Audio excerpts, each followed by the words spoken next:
प्रणाम। एक लड़की ने एक संदेश भेजा है, वो 12वीं कक्षा में पढ़ती है।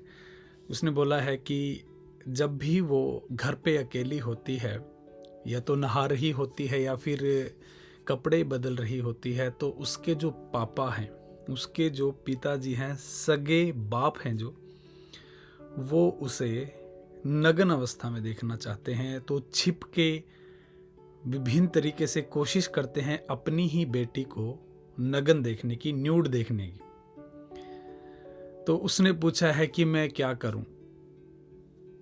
तो आप सबसे पहले तो हमारे देश का दुर्भाग्य देखिए कि हमारा जो स्तर है, मानसिक स्तर जिसको मैं कहूँगा, वो एक ऐसे लेवल पे आ चुका है, सिर्फ काम वासना की वजह से, काम वासना के दमन की वजह से, काम वासना को रिप्रेस करने की वजह से, कि अब अपनी सगी बेटी को, क्योंकि वो उम्र में छोटी है, बोल नहीं सकती है और पूरी तरह से डिपेंडेंट है अपने बाप के ऊपर, अपने पिता के ऊपर, तो वो जो बाप है उसकी बहुत सारी मजबूरियों का सिर्फ इस वजह से फ़ायदा उठाना चाहता है कि वो उसकी बेटी है और डिपेंडेंट है।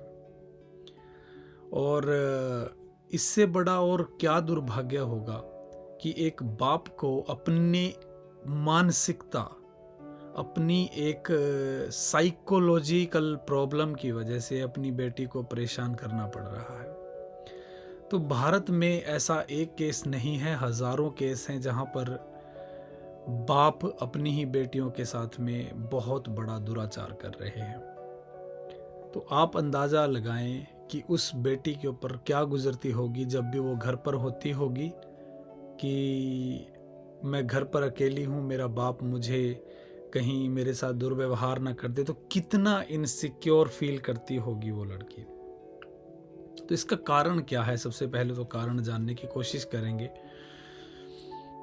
देखिए, भारत के अंदर बहुत सारी जिसको मैं रूढ़ियाँ बोल सकता हूँ, वो अभी भी जारी हैं। जैसे कि कुंवारी कन्या की एक रूढ़ी है, उसी में दूसरी रूढ़ी है कि जो स्त्री है उसने पहले से कहीं संभोग कर लिया है, तो मन में वो दमन है कि मुझे ऐसी कोई पत्नी नहीं मिली कि जिससे मैं प्रथम बार संभोग करता। तीसरी इसी में एक और दमन की एक प्रक्रिया जाती है। आजकल पोर्न की वजह से या फिर जो गलत प्रकार की फिल्में हैं उनकी वजह से, क्योंकि वहाँ पर छोटे छोटी कई बार लड़कियां हैं, उनको दिखाया जाता है, तो मन में जो है ना उसी तरह की भावनाएं बन जाती हैं। तो यहाँ पर इस केस में भी इसी तरह की किसी न किसी एक दमन की वजह से ये समस्या है। क्योंकि बाप को या तो उसकी वाइफ ऐसी नहीं मिली, उसकी पत्नी ऐसी नहीं मिली जो कि उसके साथ प्रथम बार संभोग कर रही होती, तो उसने पहले से या तो संभोग किया हुआ, तो मन में जो रूढ़ी है कि मुझे ऐसी पत्नी नहीं मिली, या तो उसका कारण ये है, या फिर उसको कोई ऐसी कन्या चाहिए जो बिल्कुल कुंवारी हो। तीसरा, या फिर उसे वो जो फिल्में हैं उनकी वजह से दिमाग में एक कीड़ा बैठ गया है कि मुझे एक कुंवारी कन्या को देखना है कि वो कैसी दिखती है, या उसकी कम उम्र में जब भी वो जवान होती है कोई लड़की, वो कैसे दिखती है। तो कितना बड़ा दुर्भाग्य है ये कि इस तरह की स्थिति में एक मानुष चला गया है। अब वो बाहर तो किसी लड़की को देख नहीं सकता, बाहर तो अगर वो ऐसा कोई हरकत करेगा तो उस हरकत में उसको डंडे पड़ेंगे, वो किसी लड़की को छेड़ेगा या देखने की कोशिश करेगा। अब वो जोर कहीं और तो चला नहीं सकता, उसको दिख रहा है कि घर पे लड़की उपलब्ध है, बेटी है। अब वो दिमाग से वो विचार बिल्कुल चला गया कि वो बेटी है। वो काम वासना ने इतना गंदे तरीके से पकड़ लिया है, वो दिमाग से बिल्कुल निकल ही गया कि ये मेरी खुद की बेटी है और मुझे इसकी प्रोटेक्शन करनी चाहिए। बस दिमाग में अब एक ही कीड़ा बैठ गया है कि मुझे तो नग्न अवस्था में देखनी है कोई जवान लड़की। तो वो लड़की अब इतनी घबरा चुकी है, वो घर पे अकेला नहीं रहना चाहती। किसी भी तरीके से वो कोशिश करती है कि जब भी वो घर पे अकेली हो तो या तो उसका भाई उसके साथ में रहे या उसकी माँ उसके साथ में रहे। तो मैं तो इस तरह के बच्चों को एक ही सलाह देना चाहता हूँ कि सबसे पहले तो अपनी माँ से बात करें। अपनी माँ को बताएं कि जब भी मैं नहाने का प्रयास करती हूँ तो पापा मुझे ऐसे देखते हैं। और ये अकेली लड़की के लिए वीडियो नहीं बना रहा हूँ, बहुत सारी लड़कियों के लिए ये वीडियो है, क्योंकि वो बहुत सारी इसी तरह की समस्याएं घर में फेस कर रही हैं। तो यदि आप भी ये समस्या फेस कर रही हैं तो अपनी माँ को बताएं।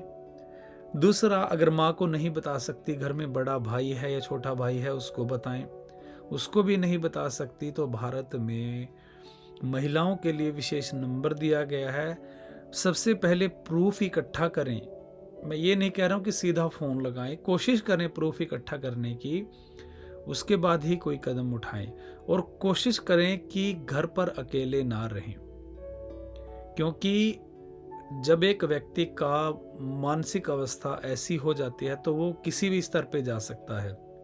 और बेटी होने के नाते कई बार बेटियां कोशिश करती हैं कि घर की जो कोई बात है वो बाहर ना बताई जाए और वो उस शोषण को सहती रहती हैं। अब आप अंदाज़ा लगाएं पूरा जीवन वो लड़की कैसे जिएगी। वो कहीं भी किसी मर्द को देखेगी तो हर मर्द में उसको अपने बाप की शक्ल दिखाई देगी, किसी को प्रेम नहीं कर पाएगी, अपना जीवन में कहीं नौकरी नहीं कर पाएगी, अपने जीवन में कहीं तरक्की नहीं कर पाएगी। और अगर कहीं पर मर्द उसे दिखेगा तो हर बार मन में वही भावना आएगी कि सारे मर्द उसके बाप जैसे हैं, सारे मर्द बिल्कुल निकृष्ट टाइप के लोग हैं। तो सबसे पहले भारत के अंदर लोगों को अपनी सोच बदलने का बहुत ज़्यादा ज़रूरत है। अपने देश के अंदर ये ज़रूरत है कि हम अवेयरनेस लेके आएँ कि अगर तुम्हारे शादी से पहले किसी लड़की ने या किसी औरत ने पहले से ही संभोग कर रखा है तो इसका मतलब ये नहीं है कि वो तुमसे प्यार नहीं करेगी। बहुत सारी चीज़ें समझने की हैं। प्रेम एक अलग घटना है, संभोग एक बिल्कुल अलग घटना है।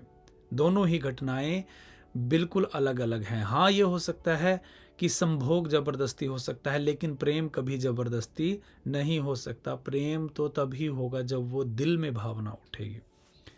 तो उस लड़की के लिए तो यही सलाह है कि जो मैंने बोला है उस पर थोड़ा अमल करे और कोशिश करे कि अगर उसकी 12वीं कक्षा है, 12वीं के बाद वो हॉस्टल चली जाए और या फिर कुछ ऐसा कोशिश करे कि नौकरी की तरफ ध्यान दे, पढ़ाई की तरफ पढ़ाई करते करते जैसे इंजीनियरिंग के लिए जाए या जो भी उसके मन में पढ़ाई का भाव है वो करे और फिर वहाँ से अपना करियर बनाए ताकि वो घर से बाहर रह सके।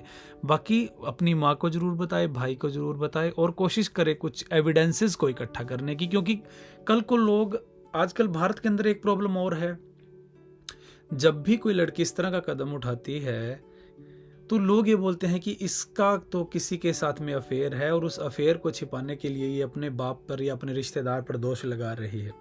तो मैं यही बोलूँगा, आप पहले एविडेंस यानी कि सबूत इकट्ठा करें। आजकल तो फ़ोन अवेलेबल हैं, फ़ोन से एविडेंस इकट्ठा करें या छोटे स्पाई कैमरास आ जाते हैं, उनसे भी एविडेंस को इकट्ठा किया जा सकता है, वो कोशिश करें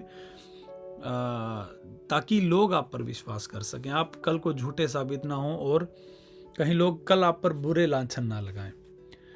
तो मैं उम्मीद करता हूँ इससे कुछ आपको बल मिलेगा। बाकी डटे रहें, डरना किसी से नहीं है। कोशिश करें खुद को प्रोटेक्ट करने की, अपने जीवन को आज़ादी से जीने की। फिर भी यदि कोई शंका रहती है तो ज़रूर प्रश्न करें। आपके लिए बहुत सारा प्रेम। नमस्ते।